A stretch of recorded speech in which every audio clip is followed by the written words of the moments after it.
Perfect. So again, everyone, thank you so much for joining us for our Employee Resource Group's Spring Roundtable. And I'm excited to kick off session 2 around industry collaboration. Joining us to lead this conversation is Michael Nordman of MolsonCoors. We're super excited to have Michael as one of our board members, who also chairs our programs and partnerships committee with Roxanne, who was with us earlier today. So Michael, thank you so much for joining us. And so I will turn it over to you now. Thank you so much, Jeremy, and thank you for having me be a part of today.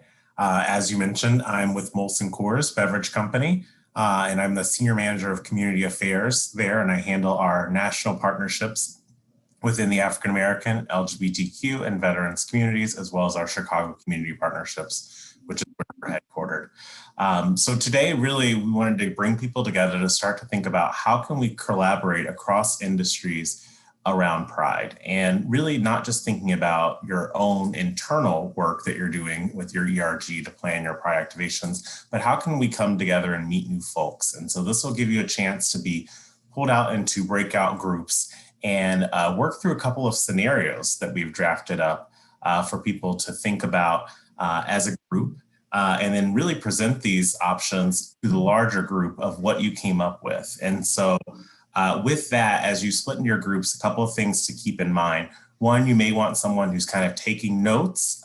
You may want to also think about who will be presenting this information. We'll be giving you about 25 minutes to collaborate, introduce yourself, get to know the rest of your group, and sort of put together a presentation, which should probably be about 3 or 4 minutes of what your group has kind of come up with around these different Pride scenarios. And so with that, Jeremy, you want to advance the slide? Perfect. Okay. So there are 3 scenarios, as we mentioned. The first is that you work for a local area bank and your LGBTQ ERG has been tasked with building out a Pride social media campaign and virtual event in June. What does it look like? And how does it reflect the diversity of your consumer base in a way that will win approval from your senior executives? We do advise taking pictures of the screen so that you have these as you go into your different breakout groups, but we'll also put them in the chat in case you need them as well. And then the second scenario, you are the owner of a small LGBTQ-owned clothing retailer that is participating in its first Pride celebration as a company. Develop a campaign that will get you recognized during June's Pride Month and outline what a potential cause marketing campaign during the month could look like. And then for the third one,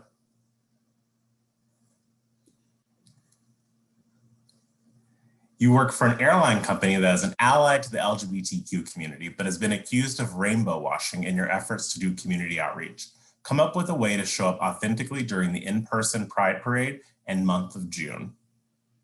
So those are our 3 groups. Again, we will put these in the chat. Take a photo, write them down, get to know your group members, and then you'll have, like we said, about 20 minutes or so to collaborate, and then we'll do presentations from, I believe, the 3 groups that we'll be breaking out to. So I will hand it back over to Jeremy. Thank you so much for having me a part of this today. Thank you, Michael. And thanks to you brave souls who hung in there. We scared of you. I think we did. So I hope that the rest of you are open and willing to participate. Of course, we'd love for you to use video during this next session, but obviously as long as your audio is working, that will be the most important thing as we move forward. So I am going to create 3 breakout rooms, and you will have the opportunity to let me make another one. Okay, here we go. Okay, perfect. So again, just based on the scenario option that Michael mentioned, that is how you will be able to pick the groups. So remember, group 1 is if you are a local area bank and LGBTQ or ERG has been tasked with building a social media campaign. Group 2 is you are owner of a small LGBTQ owned business, clothing retailer. Then group 3 is you work for an airline company and you have the rainbow washing accusation. So remember that as you select your option. So I've opened up all the rooms and you should be able to pick on room 1, 2, or 3. So there should be something should have popped up on the bottom of your screen that says join a breakout room.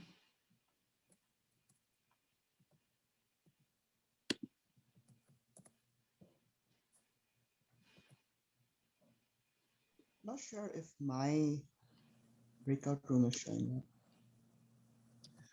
Arnab, is there a particular room that you'd be interested in joining? 1, 2, or 3? Oh, now I can see. Maybe the first one. Okay, room 1.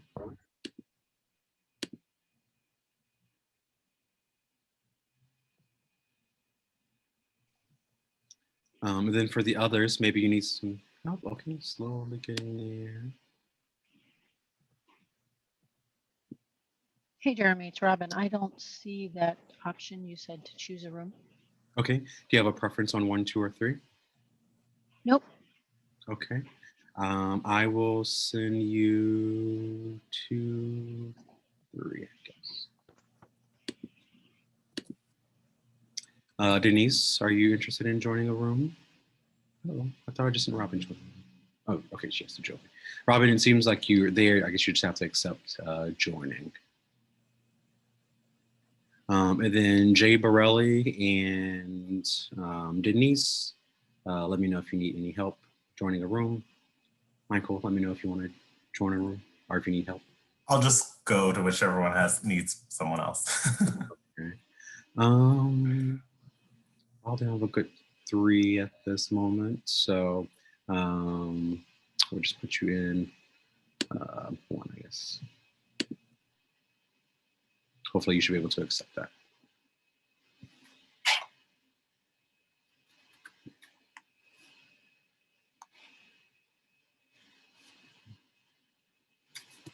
Thank you.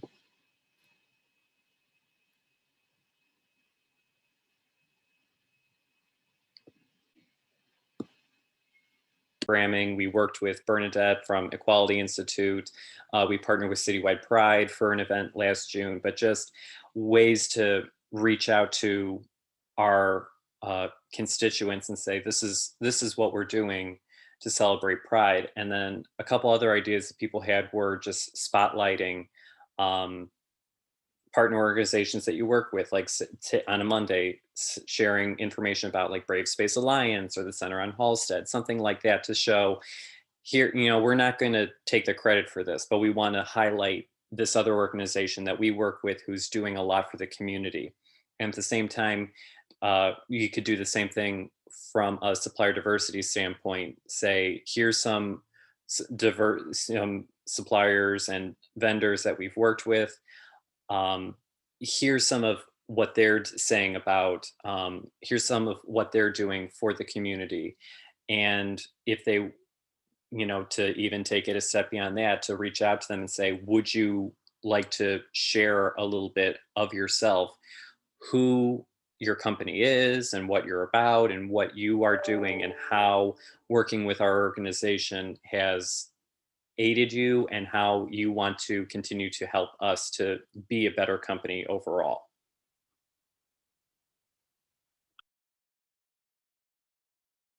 Awesome. Great job, Eric. Thank you so much for sharing that.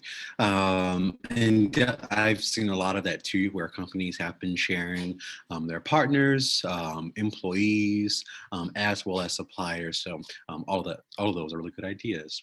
And obviously, of course, just as a reminder for our partners and anyone, we love for people to spotlight us, obviously all the time, but for sure during the month of June. I think one thing that is so often overlooked for our LGBTQ community is connecting people to entrepreneurship and business support services. Too often we only think about those social and health and justice initiatives, which are definitely super important, but we must also remember that there are many LGBTQ folks who work for your companies, who are your customers and clients, who are also working on other aspects of their lives. So definitely think about us as you are creating your social media calendar for that time. So thank you so much, Group One, unless someone else wants to throw something else out there very quickly.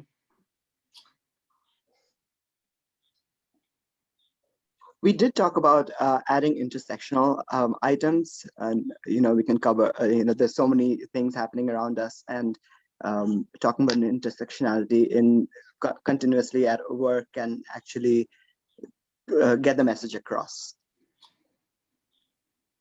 Perfect. Thank you so much, Group One. Round of applause.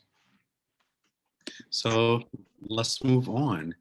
How about someone from Group Two? Let us know how you responded as a LGBTQ-owned clothing retailer. Hi, everyone. My name is Adam Christensen. I'm Director of Learning and Development at Oak Street Health. That is a network of primary care clinics, specifically for adults who use Medicare. So I don't really know much about developing a campaign for a small retailer, but this was a lot of fun.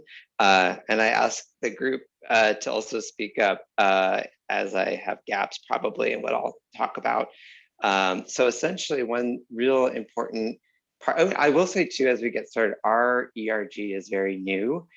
We were kind of ramping up in early 2020 and of course was really sidelined by our response to the pandemic. So this actually really was interesting to me because I thought, okay, we're scrappy now getting our ERG started. So it kind of felt a connection to this particular scenario. And what we really thought is, first of all, think early. So really put time in April. Don't wait till June. So you can, just avoid that stress and actually do a better job and create those connections with the community to do it effectively. And set the stage for the rest of the year. So really use that opportunity in April to build not just what you're doing for June, but for the rest of the summer, for the fall. Maybe you can really kind of speak, use terminology or kind of brand, show your brand in a way that will kind of carry through the rest of the summer and into the rest of the year possibly.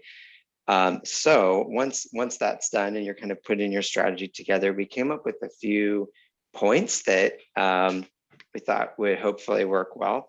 One is to really be communicative to your audience in June itself and to prepare kind of, email communications, social media communications early, have that ready to go. And as possible, as much as you can, have it connect with like the intentionality around events that you're going to be planning. So we thought that what could be interesting is some connections with really shining a light on local queer designers and inequities kind of in the fashion industry and in retailing at large. So it's such a great opportunity if you are a local retailer to then maybe do, say, a fashion show with local designers who are not getting maybe some of that same kind of connectivity with larger type, big box stores and that kind of thing. So really kind of shine a light on their work while then kind of generating interest. And you could do then to kind of carry that to the kind of social media world is if you are acquainted with some local influencers, have them wear some of the clothing that you would be selling in the store, have them promote your store while wearing the clothing. And then in terms of events, like the fashion show we mentioned, maybe there's, I'm blanking on this exactly, but a through line also to some of the maybe social impact groups locally where clothing is relevant. So perhaps you're also raising money. So if someone is, for instance, shopping, you maybe provide a donation based on the amount they buy or a special piece of item that they buy that then goes toward resources for maybe like a youth shelter that supports queer youth, and they, clothing is a need for them. So maybe you can kind of create kind of momentum there on that. And also we talked about a contest somehow. So to kind of generate interest maybe over the month of June, where there's both an event, but maybe some kind of periodic winning of prizes in some manner, depending on can't talk, depending on how people are engaging with you or promoting the clothing itself. So maybe a contest to kind of create that conversation and visibility. So team, is there anything else that you can think of that I didn't hit on? That covered most of my notes too. The only other thing we talked about is, given the broader pandemic situation we're in, obviously we're assuming that they have an e-commerce site and they're leveraging that as well. So being able to take a lot of the things that Adam just talked about and showcase those on your website, potentially even telling some of your own personal story, potentially even some of your employees, doing something featured on your homepage, that kind of thing. Nice. Great job, group 2. And I love the idea about sort of highlighting, specific companies or people within your business. Many of you may have saw, I think it was Target.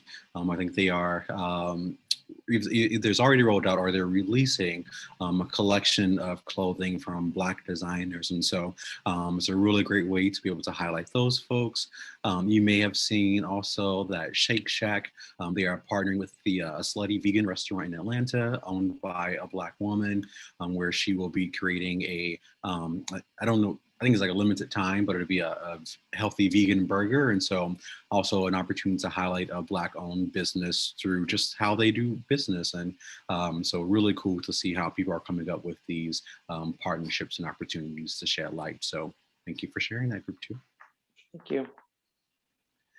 And last but not least, group 3, the LGBT, the airline company that's been accused of rainbow washing.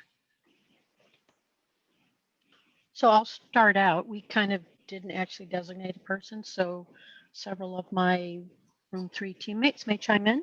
So I want to thank everyone. So Michael, Haley, Emily, Jay, Borelli, everybody for your contributions to our discussion. And I will say we probably spent the first half of our time just talking and getting to know each other first.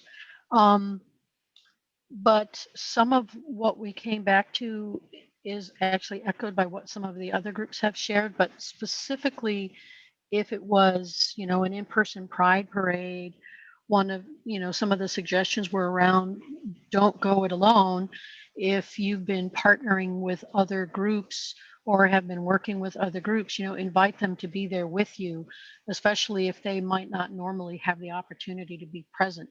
So, maybe it's a group of senior LGBT folk that wouldn't have an opportunity to otherwise participate, or nonprofit organization or a healthcare community that services the LGBTQ plus community, partner with them during those specific events. And then bringing it back around to what some of the others have talked about already is, rainbow washing often occurs because you only show up during something like this. So it's important to be engaged all year long. So we talked a little corporate equality index and how those are ever increasing in requirements and how it's necessary.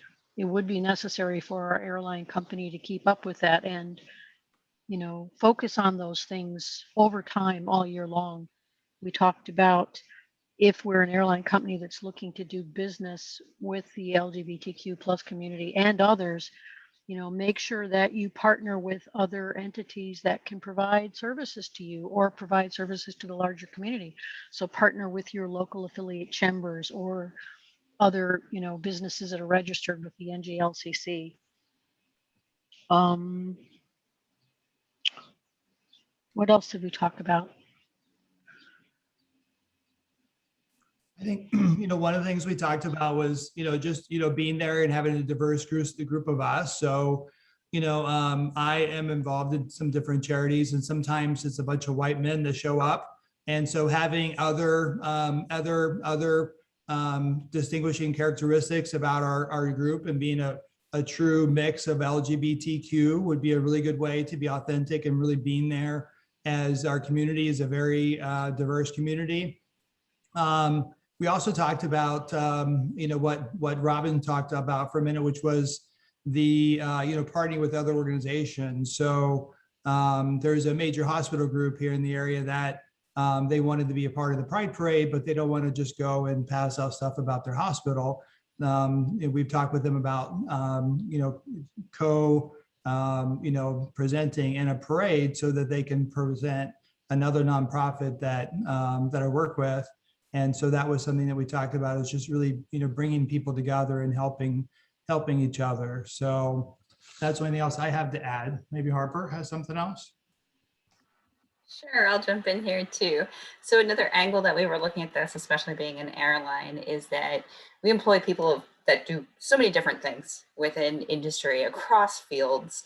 And myself recently, actually I have a STEM background, and having worked a little bit with OSTEM out in STEM, highlighting the importance of the LGBTQ plus community and our presence across a wide variety of those we touch daily. And we've got the engineers, taking care of our airplanes, not just the staff that's in the airplanes that are visible, for example. So some of these sort of initiatives as well, again, kind of going to that partner outreach and that partner inclusivity, but making sure that there's better visibility for all, and then around the year again to making sure that we're focusing in on, so what does gender parity look like for somebody who's non-binary like myself? I mean, I'm AFAB, right? But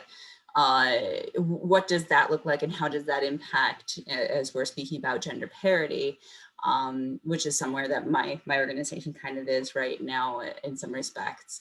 And I see it as like, oh yeah, if you think you're going to elevate me because I'm AFAB, you're not getting a woman. And do you realize what you actually are getting? Those sort of things to bring to light and to question within an organization certainly go well beyond the month of June, and getting to those deeper questions like the HRC CEI as well. We'll pull those things out, right? So just kind of having those year round. Nice. Definitely agree with all of that. I think again, Robin kind of talked, all of you really talked about it, but it really is having that year-round commitment, having a plan to really be able to make that happen. So, one of the reasons that we're excited to be a partner to so many corporate companies is through the resources and benefits that we offer our corporate partners, we are a tool that they can look to for engagement for their LGBTQ employees throughout the full year cycle. So not just during the month of June, not just for LGBTQ specific holidays, but throughout the full course of the year in terms of networking, professional development, and so many other opportunities. And so again, it definitely takes that full year commitment. And also, like someone else said earlier, planning early. So not waiting until May 25th and thinking, oh yes, what's happening next month. Let's get planning on that. So I know many of you from the first poll earlier responded that you are in the very early stages. And so it's very exciting to hear that most of you are already on track to having your Pride Month activities figured out. So Michael, if you're still there with us, any closing remarks or thoughts that you'd like to share based on what we heard, or just any of these scenarios? Sure. Yeah. No, I think everyone did a really great job of addressing the scenarios, and you never know when you get folks together. Hopefully you had a chance to connect over these as well. And just, a couple of things that I've learned over time is really make sure you're showcasing the diversity of the community, which I think came up a lot about intersectionality, so that, you're not just showing cis white males. And when you're talking about Pride and showcasing your employees, it's important to, show that full diversity and really bring that intersectionality forward. And then the other thing is, try to balance it being about your company and what you're doing, but also about the community and giving those spotlights to others, or passing the mic to, I love the idea that the clothing designers had about, having other people who are in the LGBTQ spectrum design some of the shirts that are a part of this, with proceeds going back to an organization. So I think it's just, thinking about how your company is engaging, not just during Pride, even though Pride is the showcase moment, but really showing the full range that our community has. So I think everyone had some really great ideas, and hopefully you found some that you can maybe even incorporate in Pride plans this year. So thanks. So thank you so much, Michael. Yeah. Well, great, everyone.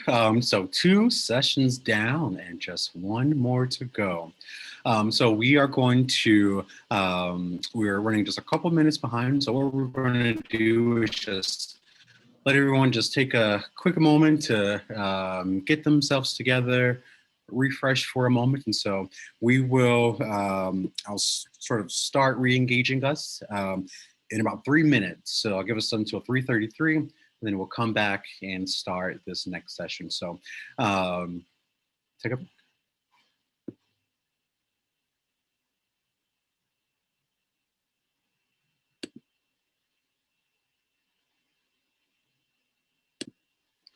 So again, everyone, welcome to our final and 3rd session of our Employee Resource Group Spring Roundtable. In session 3, we will be talking about re-engaging culture in the workplace.